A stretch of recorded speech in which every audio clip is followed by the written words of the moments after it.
ನಮಸ್ತೆ. ಬೆಳಕು ನಕ್ಷತ್ರ ವ್ಲಾಗ್ಸ್ಗೆ ಸ್ವಾಗತ. ನೀವೇನಾದರೂ ನನ್ನ ಚಾನಲ್ಗೆ ಹೊಸಬ್ರಾಗಿದ್ದರೆ ಪ್ಲೀಸ್ ಸಬ್ಸ್ಕ್ರೈಬ್ ಮಾಡಿಕೊಂಡು ವೀಡಿಯೋಸ್ನ ನೋಡಿ. ನಾನಿವತ್ತಿನ ದಿನ ಹುಳ್ಳಿಕಾಳು ಬಸ್ಸಾಂಬಾರು ಹೇಗೆ ಮಾಡೋದು ಅಂತ ನಾನು ನಿಮ್ಮ ಜೊತೆ ಶೇರ್ ಮಾಡ್ತಾಯಿದ್ದೀನಿ. ಬನ್ನಿ ನೋಡ್ಕೊಂಡು ಬರೋಣ. ನಾನೀಗ ಆಲ್ರೆಡಿ ಹುರುಳಿಕಾಳನ್ನ ಬೇಯಿಸಿ ಇಟ್ಕೊಂಡಿದ್ದೀನಿ. 1 ಕಪ್ಪು ಹುರುಳಿಕಾಳಿಗೆ 1.5 ಕಪ್ಪಷ್ಟು ನೀರು ಹಾಕ್ಕೊಂಡು ಸ್ವಲ್ಪ ಎಣ್ಣೆ, ಅಡುಗೆ ಎಣ್ಣೆ ಯಾವುದಾದ್ರೂ ಪರವಾಗಿಲ್ಲ, ಒಂದು 2-3 ಹನಿಗಳಷ್ಟು ಹಾಕ್ಕೊಂಡು ಕುಕ್ಕರಲ್ಲಿ ಕೂಗಿಸ್ಕೋಬೇಕಾಗುತ್ತೆ. ಒಂದು 3 ವಿಷಿಲು ಕೂಗಿಸಿದ್ದೀನಿ ನಾನು. ಆಲ್ರೆಡಿ ಎಲ್ಲ ಬೆಂದಿದೆ. ಆನಂತರ ಈ ಹುರುಳಿಕಾಳನ್ನು ಮತ್ತು ಅದ್ರದ್ದು ನೀರನ್ನು ಸಪ್ರೇಟ್ ಮಾಡ್ಕೋಬೇಕಾಗುತ್ತೆ. ಯಾಕಂದರೆ ಹುರುಳಿಕಾಳನ್ನ ಪಲ್ಯ ಮಾಡ್ಕೊಳ್ಳೋದ್ರಿಂದ ಈ ನೀರು ಮತ್ತು ಹುರುಳಿಕಾಳನ್ನ ಸಪ್ರೇಟ್ ಮಾಡಿ ಇಟ್ಕೊಂಡಿದ್ದೀನಿ. ಕಾಳನ್ನು ಈ ರೀತಿ ಸಪ್ರೇಟು ಸೋಸಿ ಇಟ್ಕೊಂಡಿದ್ದೀನಿ. ಆನಂತರ ಇದಕ್ಕೆ ಮಸಾಲೆ ಏನು ಬೇಕು ಅನ್ನೋದನ್ನು ನೋಡೋಣ. ನಾನೀಗ ಒಂದು ಬಾಣಲಿ ಇಟ್ಕೊಂಡಿದ್ದೀನಿ. ಅದಕ್ಕೆ ಒಂದು 3 ಸ್ಪೂನಷ್ಟು ಎಣ್ಣೆ ಹಾಕ್ಕೋತಾ ಇದ್ದೀನಿ. ಆ ಎಣ್ಣೆ ಕಾದ ನಂತರ ಒಂದು 3 ಸ್ಪೂನಷ್ಟು ಸಾಕಾಗುತ್ತೆ. ಆ ಎಣ್ಣೆ ಕಾದ ನಂತರ 1-2 ಬೆಳ್ಳುಳ್ಳಿ ಹಾಕ್ಕೋತಿದ್ದೀನಿ.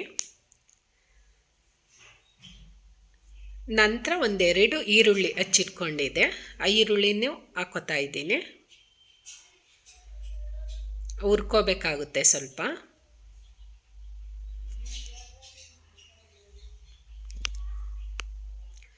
ನಂತರ 1-2 ಸ್ಪೂನಷ್ಟು ಮೆಣಸು ಹಾಕ್ಕೋತೀನಿ. ಇದು ಸ್ಪೂನು ಚಿಕ್ಕದಿದೆ, ಹಾಗಾಗಿ 2 ಸ್ಪೂನಷ್ಟು ಮೆಣಸು ಹಾಕ್ಕೋತಾ ಇದ್ದೀನಿ. ನಂತರ 1 ಸ್ಪೂನಷ್ಟು ಜೀರಿಗೆ. ಈ ಮೆಥಡಲ್ಲಿ ಮಾಡೋದ್ರಿಂದ ತುಂಬಾ ಚೆನ್ನಾಗಿರುತ್ತೆ ಸಾಂಬಾರು. ಈ ಬಸ್ಸಾಂಬಾರಂತೂ 2-3 ದಿನ ಇಟ್ಟರೂ ಟೇಸ್ಟ್ ಅದು ಇನ್ನೂ ಜಾಸ್ತಿ ಆಗುತ್ತೋ ಹೊರತು ಕಡಿಮೆ ಆಗೋದಿಲ್ಲ. ನಂತರ ಹುಳಿ ಟೊಮೊಟೊ ತೊಗೊಂಡಿದ್ದೀನಿ. ಒಂದು 4ರಿಂದ 3 ಅಥವಾ 4 ತೊಗೊಂಡ್ರೆ ಸಾಕಾಗುತ್ತೆ. ಯಾಕಂದರೆ ಈ ಸಾಂಬಾರು ಸ್ವಲ್ಪ ಹುಳಿ ಇರೋದ್ರಿಂದ, ಬಸ್ಸಾಂಬಾರು ಹುಳಿ ಇರೋದ್ರಿಂದ ತುಂಬಾ ಚೆನ್ನಾಗಿರುತ್ತೆ. ಈಗ ಬೇಗ ಬಾಡಬೇಕು ಅಂದರೆ ಸಣ್ಣದಾಗಿ ಕಟ್ ಮಾಡಿನೂ ಹಾಕ್ಕೋಬೋದು. ನಂತರ ಸ್ವಲ್ಪ ತೆಂಗಿನಕಾಯಿ ತೊಗೊಂಡಿದ್ದೀನಿ ಹಸಿದು. ಈಗೆಲ್ಲ ನೀಟಾಗಿ ಹುರ್ಕೋತಾ ಇದ್ದೀನಿ. ಹುರಿದಿದ ನಂತರ ಒಂದು ಸ್ವಲ್ಪ ಸಾಂಬಾರು ಗಟ್ಟಿ ಬರಲಿ ಅನ್ನೋ ಕಾರಣಕ್ಕೆ ಈ ಬೇಯಿಸಿಟ್ಕೊಂಡಿದ್ನಲ್ಲ ಹುರುಳಿಕಾಳು, ಅದೊಂದು ಸ್ವಲ್ಪ ಹಾಕ್ಕೋತಾ ಇದ್ದೀನಿ. ನಂತರ ಎಲ್ಲ ನೀಟಾಗಿ ಮಿಕ್ಸ್ ಮಾಡಿಕೊಂಡು ಆ ಕಾಳು ಹಾಕಿದ ನಂತರನೂ ಹುರ್ಕೋಬೇಕಾಗುತ್ತೆ. ಈ ರೀತಿ ಹುರಿದಿದ್ದಾಗಿದೆ. ಈಗ ಮಿಕ್ಸಿ ಜಾರ್ಗೆ ಹಾಕ್ಕೊಂಡು ಅದು ಆರಿದ್ಮೇಲೆ ರುಬ್ಬಿ ಇಟ್ಕೋಬೇಕಾಗುತ್ತೆ. ಈಗೆಲ್ಲ ಮಸಾಲೆನೂ ಮಿಕ್ಸಿ ಜಾರ್ಗೆ ಹಾಕ್ಕೋತಾ ಇದ್ದೀನಿ. ಆನಂತರ ಹುಣಸೆಹಣ್ಣು ನೀರಲ್ಲಿ ನೆನೆಸಿಟ್ಟಿದೆ, ಹುಣಸೆಹಣ್ಣು ನೀರನ್ನು ಹಾಕ್ಕೋತಾ ಇದ್ದೀನಿ. ನಂತರ ಒಂದು 3-4 ಸ್ಪೂನಷ್ಟು ಬೇಳೆ ಸಾಂಬಾರು ಪೌಡರು, ಸ್ವಲ್ಪ ಕೊತ್ತಂಬರಿ ಸೊಪ್ಪು, ಇಷ್ಟನ್ನು ಹಾಕ್ಕೊಂಡು ರುಬ್ಬಿ ಇಟ್ಕೋಬೇಕು. ಈಗ ರುಬ್ಬಿದ್ದಾಗಿದೆ, ಈ ರೀತಿ ನೈಸಾಗಿ ರುಬ್ಬಿದ್ದಾಗಿದೆ. ಈಗ ಸಾಂಬಾರಿಗೆ ಒಗ್ಗರಣೆ ಹಾಕ್ಕೊಳ್ಳೋದ. ಅದಕ್ಕೊಂದು 2 ಸ್ಪೂನಷ್ಟು ಎಣ್ಣೆ ಹಾಕ್ಕೊಂಡು ಆ ಎಣ್ಣೆ ಕಾದ ನಂತರ ಸಾಸಿವೆ ಹಾಕ್ಕೋತಾ ಇದ್ದೀನಿ, ಮತ್ತು ಜೀರಿಗೆ, ಒಣಮೆಣ್ಸಿನ್ಕಾಯಿ, ಕರಿಬೇವು ಮತ್ತು 1 ಈರುಳ್ಳಿ ಸಣ್ಣದಾಗಿ ಹಚ್ಚಿಟ್ಕೊಂಡಿರೋ ಈರುಳ್ಳಿ ಹಾಕ್ಕೋತಾ ಇದ್ದೀನಿ.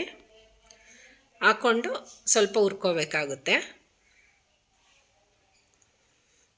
ಹುರಿದಿದ ನಂತರ ಈಗ ಮಸಾಲೆ ರುಬ್ಬಿಟ್ಕೊಂಡಿದ್ದಲ್ಲ, ಆ ಮಸಾಲೆನ ಹಾಕ್ಕೊಂಡು ಆ ಮಸಾಲೆನೂ ಸ್ವಲ್ಪ ಒಂದು 2-3 ನಿಮಿಷಗಳ ಕಾಲ ಹುರ್ಕೋತಾ ಇದ್ದೀನಿ.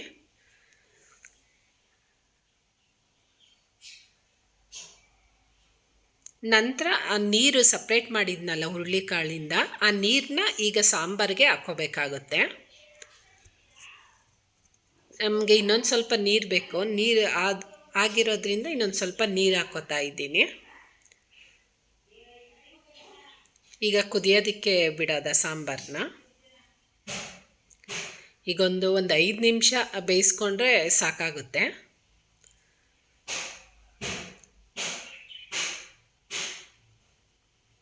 ಈಗ ಸ್ವಲ್ಪ ರುಚಿಗೆ ತಕ್ಕಷ್ಟು ಉಪ್ಪು ಹಾಕ್ಕೊಂಡು ಈಗ ಕುದೀತಾ ಇದೆ ಸಾಂಬಾರು. ಈಗ ಬಸ್ಸಾಂಬಾರು ರೆಡಿಯಾಗಿದೆ. ಇನ್ನೊಂದು ಸೈಡು ನಾವು ಕಾಳು ಒಗ್ಗರಣೆ ಮಾಡ್ಕೊಳ್ಳೋದ. ನಾನೊಂದು ಬಾಣಲಿ ತೊಗೊಂಡಿದ್ದೀನಿ, ಅದಕ್ಕೊಂದು 2 ಸ್ಪೂನಷ್ಟು ಎಣ್ಣೆ ಹಾಕ್ಕೊಂಡಿದ್ದೀನಿ. ಆ ಎಣ್ಣೆ ಕಾದ ನಂತರ 1 ಟೀ ಸ್ಪೂನಷ್ಟು ಸಾಸಿವೆ ಹಾಕ್ಕೋತಾ ಇದ್ದೀನಿ. ನಂತರ ಒಂದೆರಡು ಕರಿಬೇವು ಹಾಕ್ಕೋಬೇಕು. ನಂತರ 2ರಿಂದ 3 ಒಣಮೆಣ್ಸಿನ್ಕಾಯಿ ಮತ್ತು ಬೆಳ್ಳುಳ್ಳಿ ಇಷ್ಟನ್ನು ಹಾಕ್ಕೊಂಡು ಹುರ್ಕೋಬೇಕಾಗುತ್ತೆ. ಹುರಿದಿದ ನಂತರ ಒಂದು 3ರಿಂದ 4 ಈರುಳ್ಳಿ ಸಣ್ಣದಾಗಿತ್ತು, 3ರಿಂದ 4 ತೊಗೊಂಡಿದ್ದೀನಿ, ಹಚ್ಚಿಟ್ಕೊಂಡಿದ್ದೀನಿ. ಆ ಈರುಳ್ಳಿನೂ ಹಾಕ್ಕೊಂಡು ಹುರ್ಕೋಬೇಕಾಗುತ್ತೆ. ಆ ಬೆಳ್ಳುಳ್ಳಿ ಘಮ ಅಂತೂ ತುಂಬಾ ಚೆನ್ನಾಗಿ ಬರ್ತಾ ಇದೆ. ನಂತರ ಸ್ವಲ್ಪ ಉಪ್ಪಿನ ಪುಡಿ ಹಾಕ್ಕೋತಾ ಇದ್ದೀನಿ, ಯಾಕಂದರೆ ಕಾಳು ಬೇಯಿಸ್ಬೇಕಾದ್ರೆ ನಾನು ಉಪ್ಪು ಹಾಕ್ಕೊಂಡು ಬೇಯಿಸ್ಕೊಂಡಿರೋದ್ರಿಂದ ಈಗ ಸ್ವಲ್ಪ ಉಪ್ಪಿನ ಪೌಡರ್ ಹಾಕ್ಕೋತಾ ಇದ್ದೀನಿ. ನಂತರ ಕಾಳು ಬೇಯಿಸಿಟ್ಕೊಂಡಿದ್ದಲ್ಲ ಆ ಕಾಳನ್ನು ಹಾಕ್ಕೊಂಡು 1-2 ನಿಮಿಷ ಬೇಯಿಸ್ಕೋಬೇಕಾಗುತ್ತೆ. ಕಾಳೆಲ್ಲ ಹುರಿದಿದ ನಂತರ ಸ್ವಲ್ಪ ಕಾಯಿ ತುರಿ, ಒಂದು 3-4 ಸ್ಪೂನಷ್ಟು ಕಾಯಿ ತುರಿ ತೊಗೊಂಡಿದ್ದೀನಿ. ಆ ಕಾಯಿ ತುರಿ ಹಾಕ್ಕೊಂಡಿದ್ದ ನಂತರನೂ ಹುರ್ಕೋಬೇಕಾಗುತ್ತೆ. ಚೆನ್ನಾಗೆಲ್ಲ ಮಿಕ್ಸ್ ಆಗೋ ಥರ ಹುರ್ಕೊಂಡು ಆ ನಂತರ ಲಾಸ್ಟಲ್ಲಿ ಕೊತ್ತಂಬರಿ ಸೊಪ್ಪು ಆ್ಯಡ್ ಮಾಡ್ಕೋತಾ ಇದ್ದೀನಿ. ಈಗ ಹುರುಳಿಕಾಳು ಪಲ್ಯ ರೆಡಿಯಾಗಿದೆ. ಇನ್ನೊಂದು ಸೈಡು ಬಸ್ಸಾಂಬಾರೂ ರೆಡಿಯಾಗಿದೆ. ಇದ್ರ ಕಾಂಬಿನೇಷನ್ನಾಗಿ ಮುದ್ದೆ, ಬಿಸಿ ಮುದ್ದೆಗೆ ತುಂಬಾ ಚೆನ್ನಾಗಿರುತ್ತೆ. ಮತ್ತು ಇದು ಒಂದು 2 ದಿನ 3 ದಿನ ಇಟ್ಕೊಂಡ್ರೂ ಸಾಂಬಾರು ಅದ್ರ ಟೇಸ್ಟು ತುಂಬಾ ಚೆನ್ನಾಗಿರುತ್ತೆ. ಅವತ್ತನ್ನು ಮಾಡೋದಕ್ಕಿಂತನೂ ಮಾರನೆಗೆ ಅದ್ರ ಟೇಸ್ಟು ತುಂಬ ಚೆನ್ನಾಗಿರುತ್ತೆ. ಈ ಹುರುಳಿಕಾಳು ಬಸ್ಸಾಂಬಾರಾಗಲಿ ಅಥವಾ ಮೀನು ಸಾಂಬಾರಾಗಲಿ ಅವೆಲ್ಲ ಮಾರನೆಗೆ ಚೆನ್ನಾಗಿರುತ್ತೆ ಅಂತ ಹೇಳ್ತಾರೆ. ತುಂಬಾ ಚೆನ್ನಾಗಿರುತ್ತೆ ಒಟ್ಟಿನಲ್ಲಿ. ನೀವು ಮನೆಯಲ್ಲಿ ಟ್ರೈ ಮಾಡಿ, ಹೇಗಿತ್ತು ಅಂತ ಕಮೆಂಟ್ ಬಾಕ್ಸಲ್ಲಿ ತಿಳಿಸಿ. ಮತ್ತು ಯಾರಾದರೂ ಸಬ್ಸ್ಕ್ರೈಬ್ ಮಾಡ್ಕೊಂಡಿಲ್ಲ ಅಂದರೆ ಸಬ್ಸ್ಕ್ರೈಬ್ ಮಾಡ್ಕೊಳ್ಳಿ, ಮತ್ತು ಬೆಲ್ ಬಟನ್ ಪ್ರೆಸ್ ಮಾಡಿ, ಲೈಕ್ ಕೊಡಿ, ಮತ್ತು ಫ್ರೆಂಡ್ ಆ್ಯಂಡ್ ಫ್ಯಾಮಿಲಿಗೆ ಶೇರ್ ಮಾಡಿ. ಮತ್ತು ನಿಮ್ಮ ಸಪೋರ್ಟ್ ಯಾವಾಗಲೂ ಹೀಗೆ ಇರಲಿ.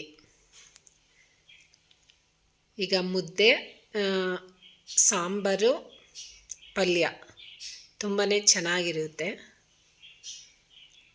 Thank you.